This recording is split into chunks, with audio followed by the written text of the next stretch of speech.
नमस्कार सभी को स्वागत है आपका अपने YouTube channel GK free education में। तो आज की इस वीडियो में हम सौर मंडल के टॉप 30 प्रश्नों के बारे में चर्चा करेंगे, जो कि सभी एग्जाम्स की दृष्टि से महत्वपूर्ण हैं। अगर आप हमारे चैनल पर नए हैं तो चैनल को प्लीज़ सब्सक्राइब करें, साथ ही बेल आइकन को प्रेस करें ताकि हमारी आने वाली सभी वीडियो की नोटिफिकेशन आप तक सबसे पहले पहुंच सके। तो चलिए वीडियो को स्टार्ट करते हैं। हमारा पहला क्वेश्चन है, किस घटना के कारण आकाश का रंग नीला प्रतीत होता है? किस घटना के कारण आकाश का रंग नीला प्रतीत होता है? जो हमारा आकाश होता है उसका रंग नीला क्यों प्रतीत होता है और कोई कलर क्यों नहीं दिखाई देता है? तो ऐसी कौन सी घटना घटित होती है जिसके कारण ये प्रक्रिया होती है? तो इसमें हमारा आंसर क्या हो जाएगा? प्रकाश के प्रकीर्णन के कारण।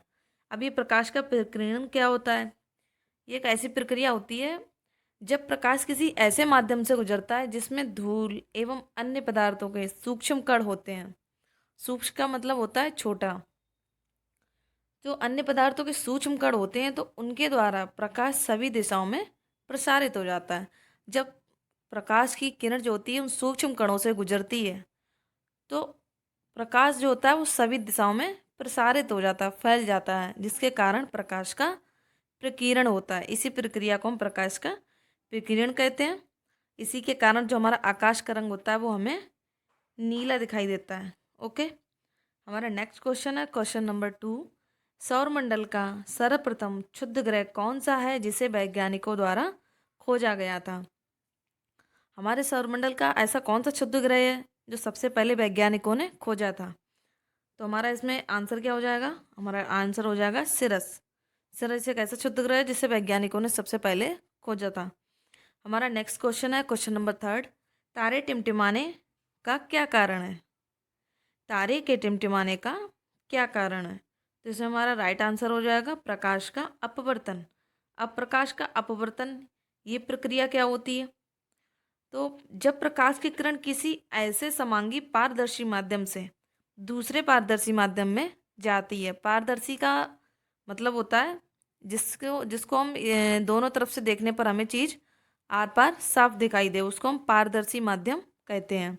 तो जब प्रकाश की किरण किसी एक समांगी पारदर्शी माध्यम से दूसरे पारदर्शी माध्यम में जाती है तो इन दो माध्यमों को अलग करने वाली सतह पर किरण अपने पूर्व पथ से थोड़ा मुड़ जाती है।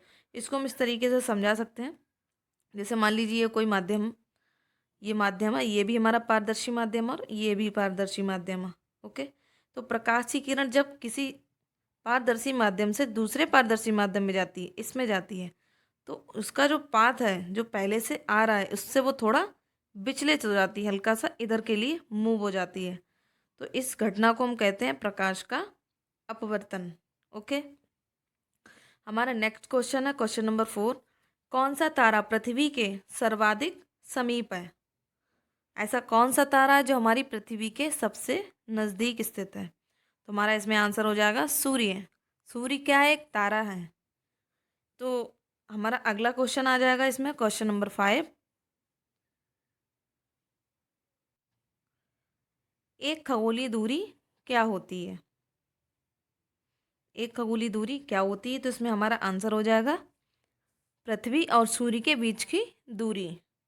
जो भी डिस्टेंस हमारी सूर्य और पृथ्वी के बीच में है वो एक खगोलीय दूरी होता है। ओके, हमारा अगला क्वेश्चन है क्वेश्चन नंबर 6। पृथ्वी से चंद्रमा की दूरी कितनी है? जो चंद्रमा है या फिर हमारी पृथ्वी है वो चंद्रमा से कितनी दूरी पर स्थित है? तो इसमें हमारा आंसर हो जाएगा 3,84,400 किलोमीटर। तो हमारा जो पृथ्वी है वो चंद्रमा से कितनी दूरी पर स्थित है? 3,84,400 किलोमीटर। ओके, नेक्स्ट हमारा अगला क्वेश्चन है क्वेश्चन नंबर 7। सूर्य अपने अक्ष पर किस दिशा में घूमता है? जो सूर्य होता है वो भी क्या करता है? वो भी गति करता है। अब हमें उसकी डायरेक्शन बतानी, दिशा बतानी कि वो किस दिशा में घूमता है। तो हमारा इसका आंसर हो जाएगा पूर्व से पश्चिम की ओर। जो हमारा सूर्य होता है, सूर्य का एक तारा है जो कि अपने अक्ष पर भी घूमता है और किस दिशा में घूमता है? पूर्व से पश्चिम की ओर घूमता है। चलिए, हमारा अगला क्वेश्चन है क्वेश्चन नंबर 8। हिकैटियस को किसका जनक कहा जाता है? हिकेटियस का थे एक साइंटिस्ट थे। इनको किसका जनक कहा जाता है? तो इसमें हमारा राइट आंसर हो जाएगा भूगोल का जनक। इन्होंने किसकी खोज की थी? भूगोल की खोज की थी। ज्योग्राफी सेक्शन से ये क्वेश्चन काफ़ी बार पूछा गया है कि हिकेटियस को किसका जनक कहा जाता है। ओके, चलिए हमारा अगला क्वेश्चन है, पृथ्वी पुत्र किसे कहा जाता है? हमारा क्वेश्चन नंबर 9 है, पृथ्वी पुत्र किसे कहा जाता है? तो हमारा इसमें राइट आंसर हो जाएगा चंद्रमा को। चंद्रमा को पृथ्वी पुत्र कहते हैं। चलिए हमारा अगला क्वेश्चन है, क्वेश्चन नंबर 10, पृथ्वी कौन सी आकाशगंगा में स्थित है? जो हमारी पृथ्वी है वो कौन सी आकाशगंगा में स्थित है, या फिर हमें उस आकाशगंगा का नाम बताना है। तो हमारा इसमें राइट आंसर हो जाएगा मंदाकिनी आकाशगंगा। तो जो हमारी पृथ्वी है वो मंदाकिनी आकाशगंगा में स्थित है। हमारा अगला नेक्स्ट क्वेश्चन है, क्वेश्चन नंबर 11, पृथ्वी के आकाशगंगा के सबसे शीतल और चमकीले तारों के समूह को क्या कहा जाता है? हमारी जो पृथ्वी की आकाशगंगा है जिसका नाम क्या है? मंदाकिनी है। इसमें जो सबसे शीतल और चमकीले तारे के समूह होते हैं उनको हम क्या कहते हैं? तो हमारा इसमें राइट आंसर हो जाएगा ओरायन नेबुला। ओरायन को हम हिंदी में बोलते हैं सप्तऋषि, जो कि 7 तारों का समूह होता है, जो कि कुछ इस तरीके का होता है। इसमें एक तारा यहाँ होता है, एक इधर, एक इधर, और जो 3 होते हैं वो इस तरीके से होते हैं। तो ये एक चम्मच का रूप ले लेते हैं, जिसको हम हिंदी में सप्तऋषि मंडल बोलते हैं और इंग्लिश में ओरायन नेबुला। ओके, चलिए आगे चलते हैं। हमारा अगला क्वेश्चन है, क्वेश्चन नंबर 12, किस तारामंडल के तारे ध्रुव तारे की ओर संकेत करते हैं? तो हमें तारामंडल के बारे में बताना जो ध्रुव तारे की ओर संकेत करता है। तो इसमें हमारा राइट आंसर हो जाएगा सप्तऋषि। जैसा कि अभी हमने पिछले क्वेश्चन में बताया कि ओरायन नेबुला को ही हम सप्तऋषि कहते हैं और ये ध्रुव तारे की ओर संकेत करता है। चलिए हमारा अगला क्वेश्चन है, क्वेश्चन नंबर 13, चंद्र ग्रहण किस स्थिति में होता है? तो हमारा इसमें आंसर हो जाएगा जब सूर्य और चंद्रमा के बीच पृथ्वी आ जाती है। जब सूर्य और चंद्रमा के बीच पृथ्वी आ जाती है तो जो चंद्रमा होता है वो पृथ्वी की छाया में पूरी तरीके से चला जाता है, जिसके कारण चंद्र ग्रहण की घटना घटित होती है। ओके, चलिए हमारा अगला क्वेश्चन है, क्वेश्चन नंबर 14, चंद्रमा पृथ्वी की एक परिक्रमा लगाने में कितना समय लगाता है? जो चंद्रमा है वो हमारी पृथ्वी की परिक्रमा कितने समय में लगाता है? तो इसमें हमारा राइट आंसर हो जाएगा 27.3 दिनों में। 27.3 दिनों में ये हमारे पृथ्वी की एक परिक्रमा को पूरा करता है। ओके, हमारा अगला क्वेश्चन है, क्वेश्चन नंबर 15, अंतरिक्ष में पहुंचने वाली पहली महिला कौन थी और वह अंतरिक्ष में कब पहुंची थी? तुम्हारा इसमें आंसर क्या हो जाएगा? वेलेंटिना टेरेसा कोवा, जो कि 1963 में सबसे पहले अंतरिक्ष में पहुंची थी। चलिए हमारा अगला क्वेश्चन है, क्वेश्चन नंबर 16, सौरमंडल का कौन सा ग्रह हरे प्रकाश को उत्सर्जित करता है? तो हमें सौरमंडल के ऐसे ग्रह के बारे में बताना है जो हरे रंग का प्रकाश उत्सर्जित करता है। तो सौरमंडल की जो हमने कंटेंट की वीडियो है वो हमने डाल रखी, इसका उसका जो लिंक है वो हमने डिस्क्रिप्शन बॉक्स में दे दिया है। अगर आप उस वीडियो को देखना चाहें तो लिंक को क्लिक कीजिए, वीडियो को देख लीजिए। चलिए, तो हमें सौरमंडल के उस ग्रह के बारे में बताना है जो हरे रंग के प्रकाश को उत्सर्जित करता है। तो इसमें हमारा राइट आंसर हो जाएगा नेपच्यून। नेपच्यून क्या करता है? वो हरे प्रकाश को उत्सर्जित करता है। चलिए हमारा अगला क्वेश्चन है, क्वेश्चन नंबर 17, किसने सर्वप्रथम प्रतिपादित किया कि सूर्य हमारे सौरमंडल का केंद्र है और पृथ्वी उसकी परिक्रमा करती है?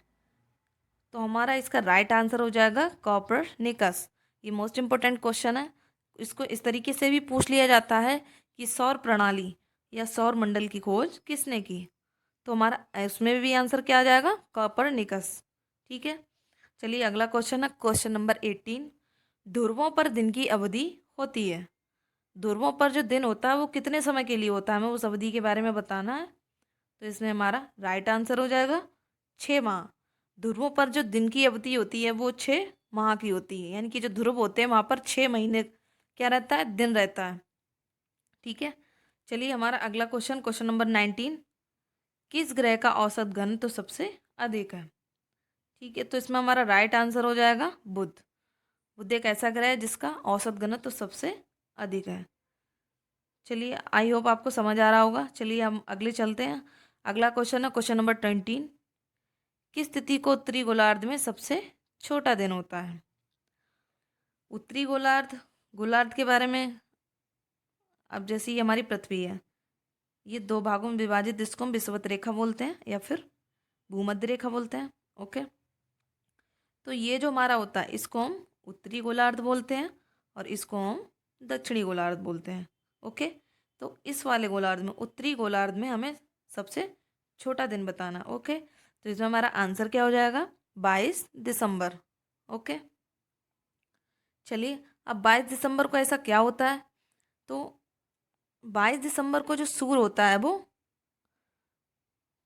मकर रेखा पर लंबवत होता है, जिसे हम मकर संक्रांति भी कहते हैं। और इस दिन क्या होता है? इस दिन हमारा दक्षिणी गोलार्ध में तो सबसे बड़ा दिन होता है और उत्तरी गोलार्ध में सबसे छोटा दिन होता है। ओके, तो चलिए हम आगे चलते हैं। हमारा अगला क्वेश्चन है क्वेश्चन नंबर 21। चंद्रयान किस देश का यान था? जो चंद्रयान था वो किस देश का यान था? तो इसमें हमारा राइट आंसर हो जाएगा अपना देश भारत। चंद्रयान पे जो यान भेजा गया था, चंद्रयान, वो हमारे भारत देश के द्वारा भेजा गया था। चलिए अगला क्वेश्चन है क्वेश्चन नंबर 22। ग्रहों की गति का नियम किसने प्रतिपादित किया? मोस्ट इंपोर्टेंट क्वेश्चन है, काफ़ी बार पूछा गया कि ग्रहों की गति का नियम किसने दिया या फिर किसने प्रतिपादित किया। तो इसमें हमारा राइट आंसर हो जाएगा केपलर। ओके, चलिए आगे चलते हैं। हमारा अगला क्वेश्चन क्वेश्चन नंबर 23। टाइटन किस ग्रह का उपग्रह है? टाइटन जो है वो हमारे किस ग्रह का उपग्रह है? तो जो टाइटन हमारा शनि ग्रह का उपग्रह है, शनि ग्रह का उपग्रह। ओके, हमारा अगला क्वेश्चन है क्वेश्चन नंबर 24। कौन से ग्रह पूर्व से पश्चिम की ओर परिक्रमा करते हैं? इंपॉर्टेंट क्वेश्चन है। ओके, तो हमें उस ग्रह के बारे में बताना है जो पूर्व से पश्चिम की ओर परिक्रमा करते हैं। मोस्ट इम्पोर्टेंट क्वेश्चन है ये, कई बार पूछा गया एग्जाम्स में और आगे आने की भी संभावना है। ओके, तो इसमें हमारा राइट आंसर हो जाएगा शुक्र और यूरेनस। ग्रह पूर्व से पश्चिम की ओर क्लॉकवाइज घूमते हैं। क्लॉक क्या होती है? हमारी घड़ी होती है, ठीक है। तो ये जो ग्रह होते हैं वो क्लॉकवाइज घूमते हैं। ओके, इस तरीके से घूमते हैं पूर्व से पश्चिम की ओर। ओके, तो हमारा जो शुक्र है और यूरेनस, ये दो मात्र ऐसे ग्रह हैं जो पूर्व से पश्चिम की ओर परिक्रमा करते हैं। इसके अलावा बाकी जो अन्य ग्रह हैं वो पश्चिम से पूर्व की ओर परिक्रमा करते हैं।